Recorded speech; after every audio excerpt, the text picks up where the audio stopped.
Hi friends, ఈ రోజు మనం మానవుడికి మరణం సంభవించే ముందు మానవుడి శరీరంలో జరిగే మార్పులు, అలాగే మరణం సంభవించే ముందు కనిపించే సంకేతాల గురించి ఈ వీడియోలో మనం తెలుసుకుందాం.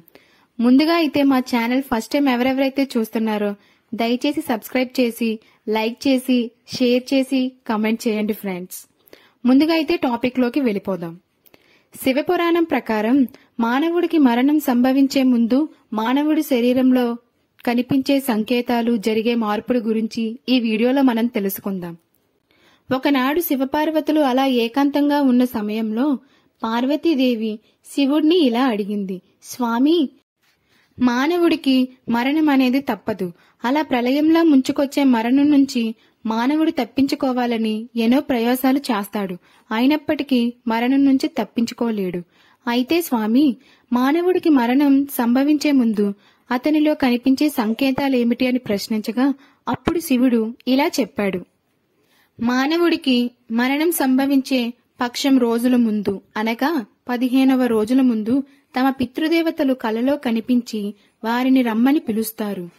ఇష్టమైన ఆహారం అయినప్పటికీ వికారంగా కనిపిస్తుంది. నాలుక అనేది ఉబ్బిపోతుంది. పంటి చిగుళ్లకు చీము పడుతుంది. ముఖాన్ని అద్దంలో గాని నూనెలో గాని చూసుకున్నప్పుడు వారి ప్రతిబింబం స్పష్టంగా చూసుకోలేరు. ఆఖరికి తన నీడ కూడా తలలేని మొండంలా కనిపిస్తుంది. శరీరం కూడా కొంచెం కొంచెంగా పసుపు వర్ణంలోకి మారిపోతుంది. కొంచెం కొంచెంగా మెదడుకి రక్త సరఫరా ఆగిపోతుంది. శరీరం గాలిలో తేలిపోతున్నట్లు ఉండి ఎవరో గాలిలో పిలుస్తున్నట్లుగా ఉంటుంది. ఆకాశంలో ప్రకాశవంతంగా మెరిసే ధ్రువ నక్షత్రం కూడా కంటికి కనిపించకుండా పోతుంది.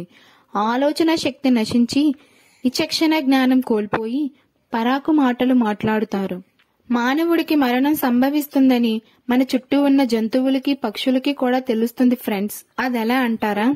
మానవుడు మరణించే ముందు వారి ఇంటిపై నుంచి కీతు పక్షి అరుచుకుంటూ వెళ్లడం, కుక్కలు ముఖం కిందకి పెట్టి పదే పదే ఏడుస్తూ అటూ ఇటూ తిరగడం, కాకులు కీకరి శబ్దం చేయడం, అరుస్తూ ఉంటాయి.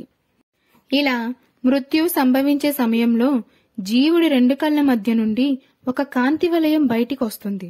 ఆ మహాకాంతి వలయం నుండి యమభటులు బయటికి వచ్చి అగుష్టమాత్రమైన ఆత్మను యమపాసంతో పెకిలించి ఒక భరణిలో ఉంచుకొని యమలోకానికి పయనమవుతారు. ఇలా ఒక జీవుడు మరణించే ముందు ఆ జీవికి అనేక సంకేతాలు కనిపిస్తాయని శివుడు పార్వతీదేవికి వివరించాడు. సో ఫ్రెండ్స్, మీరు కూడా ఇలాంటి లక్షణాలు ఎవరిలో అయినా చూసినట్లయితే గుర్తుపెట్టుకోండి, వారికి మరణం సంభవించిందని అర్థం. బాయ్ ఫ్రెండ్స్, మళ్ళీ ఇంకొక వీడియోతో మీ ముందుకు వస్తాను. Bye friends.